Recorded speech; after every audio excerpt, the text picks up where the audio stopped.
ভগবানকে পর্যন্ত আমরা ছাড় দিচ্ছি না, ভগবানকে পর্যন্ত আমরা বাদ দিচ্ছি না। এটাই হচ্ছে সবচেয়ে বড় দুর্দশা আমাদের জীবনে। সবচেয়ে বড় কথাটা কি জানেন? যোগ্য ব্যক্তিকে যোগ্যতম স্থানে না বসানোর কারণে হিন্দুদের এই দুর্গতি চলছে। আপনি মসজিদে যান, কোন মাওলানা, কোন হুজুর, কোন ধর্মীয় জ্ঞান ব্যতীত কাউকে তারা বসায় না। আপনি আমার হাতে যদি একটা কেঞ্চি ধরিয়ে দিয়ে বলেন, রাহুল কৃষ্ণ একটু চুল কাটেন, আমার পক্ষে সম্ভব নয়, কারণ আমি চুল কাটা জানি না। চুল কাটার ব্যক্তিটা তার জায়গায় আমার থেকে শ্রেষ্ঠ। শ্রেষ্ঠ কি শ্রেষ্ঠ না? আমাকে যদি কেউ ভাগবতের একটা শ্লোক দিয়ে বলেন আপনি একটা ব্যাখ্যা করুন, এটা আমার দ্বারা সম্ভব। আজকাল আমি একেবারে বিনয়ের সঙ্গে কান ধরে কথাটা বলছি, অপরাধ নেবেন না, আমি বাস্তব কথা বলি। আজকাল যত মন্দিরগুলো পরিচালনা করছে, যতজন কমিটি, প্রায় অধিকাংশ কমিটিদের এই ধর্মীয় কোনো জ্ঞান নাই, কোনো জ্ঞান নেই। কি শিক্ষা দেবে ওরা জগৎকে? কি শিক্ষাটা দেবে? যারা ধর্মীয় সেক্টর পরিচালনা করবে, ওদের যদি কোনো ধর্মীয় জ্ঞান না থাকে, সমাজকে শেখাবে কি, জানাবে কি? ওরা কানা, এক কানা আরেক কানাকে পথ দেখাবে কি করে? দুই কানাই তো হুচুটকে পুকুরে পড়ে মরবে। আমি এক জায়গায় গিয়েছি, আমি নাম বলবো না, মদন মোহন মন্দিরের কোষাধ্যক্ষ কে হবে এই নিয়ে চেয়ার দিয়ে মদন মোহন বিগ্রহের সামনে মারামারি। আমি পাঠে উঠলে বললাম, বাবা মদন মোহনের কোষাধ্যক্ষ আর কোন পট্টা পেলে না, আসল পট্টা নিয়ে তো মারামারি, চেয়ার দিয়ে বাইরে বাইরে। কোষাধ্যক্ষ কে হবে এই নিয়ে যদি মামলা চলে কোর্টে, এই মন্দিরের কোষাধ্যক্ষ মদন মোহনের সেবা করার জন্য আসবে না, আসবে নিজের পেট ভরার জন্য। আজকাল বহু জায়গায় তাই হচ্ছে। যোগ্য ব্যক্তি যে সেক্টরে যে যোগ্য, তাকে সেই সেক্টরে বসাতে হবে। যার ধর্মীয় জ্ঞান আছে তাকে ধর্মীয় সেক্টরে নেতৃত্ব দেওয়ার জন্য দিতে হবে। এটাই তো আমাদের জন্য দুর্দশা। আজকাল সনাতনী হিন্দুদের মন্দিরগুলোতে, উৎসবগুলোতে তারা নিজের ধর্মের কোন ব্যক্তিকে প্রধান অতিথি রাখে না, কোন ধর্মগুরুকে রাখে না। অন্য জায়গায় নিজেরা মারামারি করে অন্য মানুষকে এনে ঢুকায় ভেতরে সমাধান করার জন্য। জামাই বউ মারামারি করে, আরেকজন এসে তাদের রাগ ভাঙ্গায়। এই হলো হিন্দুদের পরিণতি, দুর্দশা। এই হলো হিন্দুদের নিম্নগতি হওয়ার কারণ। আমি অনুরোধ রেখে যাব তরুণ প্রজন্মকে, আমার বয়সী বন্ধু যারা এখানে তোমরা আছো, অন্তত নিজের সংস্কৃতি সম্পর্কে একটু ধারণা রাখো। প্রত্যেক বছর সনাতনী হিন্দুর ছেলে মেয়ে কতগুলো কনভার্ট হচ্ছে, ডাইভার্ট হচ্ছে। নিজের ধর্ম সম্পর্কে না জানার কারণে, সংস্কৃতি সম্পর্কে না জানার কারণে। পূজা মণ্ডপ গুলোকে ভাব গাম্ভীর্য রাখো, এটা ভক্তির জায়গা, এটা ক্লাব নয়। পূজাতে শ্যামা সঙ্গীত বাজুক, ধর্মীয় সঙ্গীত বাজুক, চণ্ডী পাঠ হোক। আজকাল এই যে 5 দিন দুর্গা পূজা, ষষ্ঠীতে যদি অন্যান্য অনুষ্ঠানের সঙ্গে ষষ্ঠীতে মায়ের বুধন যদি 2 ঘন্টা সময় ষষ্ঠীর মহিমা নিয়ে আলোচনা থাকতো, আমরা জানতে পারতাম কি পারতাম না ষষ্ঠীটা কি। সপ্তমীতে যদি 2 ঘন্টা সময় মা দুর্গা তত্ত্ব নিয়ে আলোচনা থাকতো, সপ্তমীর মহিমা।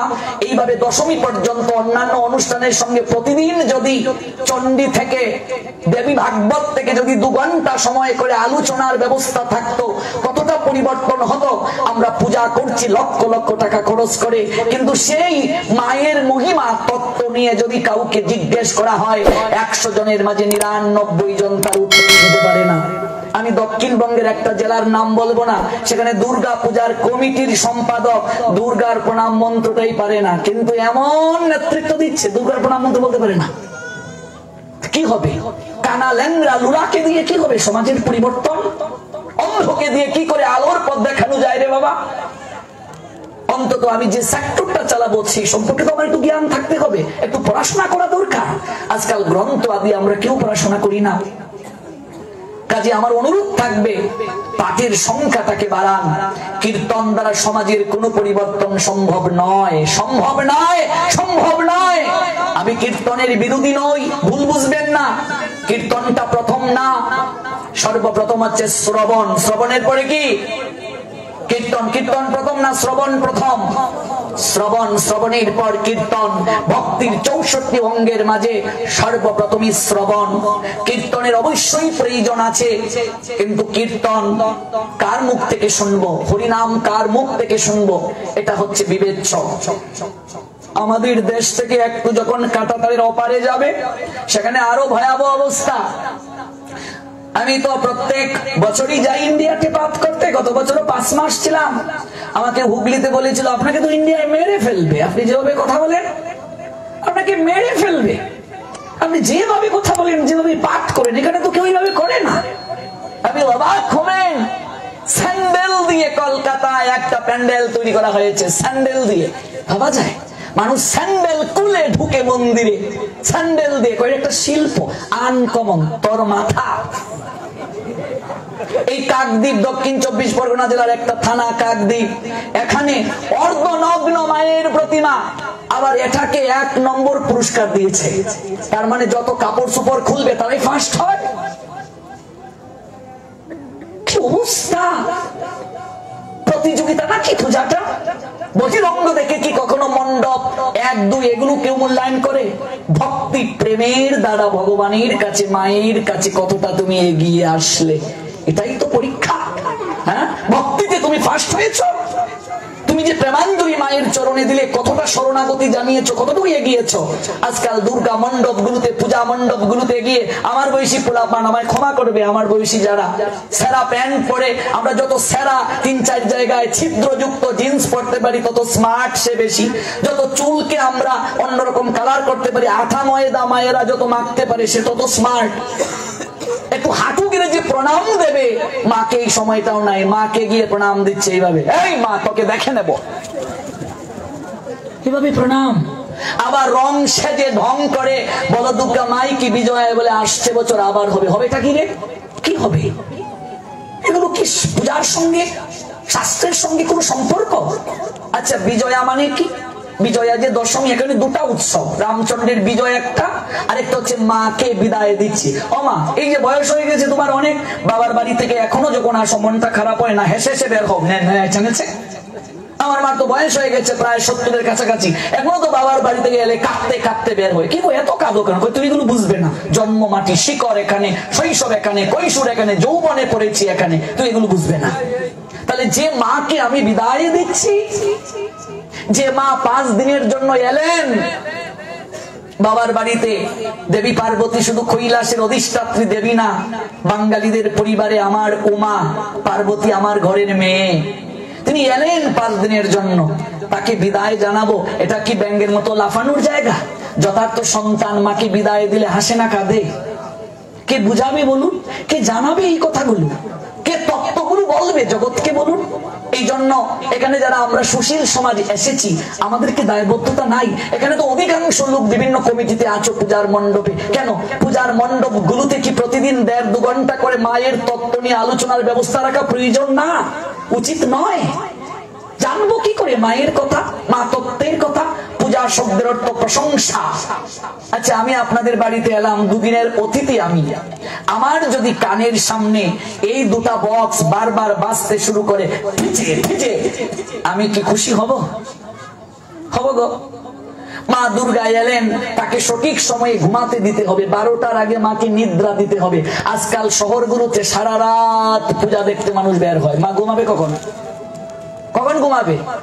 4টায় মাকে জাগাতে হয়, আরতি করতে হয়। এখানে আমার বাবা কাকা জেঠার বয়সী যারা, ওরা যখন ছোট ছিলেন, আমার কথায় একমত হবেন আপনারা, পূজার মণ্ডপের সংখ্যা তখন কম ছিল না? ভুল বলছি বাবা? মানুষের মাঝে শ্রদ্ধা ছিল তখন, ভক্তি ছিল তখন। মানুষ 10 গ্রাম হেঁটে গিয়ে একটা নাম কীর্তনে যেত, কলা পাতার মাঝে মানুষ খিচুড়ি খেত, আমরাও খেয়েছি ছোটবেলা। তারপর কলা পাতা থেকে এলো সমিতির থাল, সিলভারের থাল, থালা বুঝেন? তারপর এলো স্টিলের থালা। যেদিন থেকে 1 টাইম প্লেট হলো, পূজা পার্বণ যজ্ঞ অনুষ্ঠান সম্পর্কটা, খেয়ে যেমন 1 টাইম প্লেট ফেলে দেয়, সম্পর্কটা 1 টাইম হয়ে গেল। আজকাল সাধুদেরকেও মানুষ 1 টাইমে খাওয়ায়, গুরুদেব বৈষ্ণব সাধুরা এলো 1 টাইমে দেয়, একটা থালা নাই বাড়িতে, এর থেকে লজ্জার কি হতে পারে? যেদিন থেকে 1 টাইম শুরু হয়ে গেল, সম্পর্ক 1 টাইম, যজ্ঞ 1 টাইম, ভগবানের সঙ্গে সকল কিছু 1 টাইম।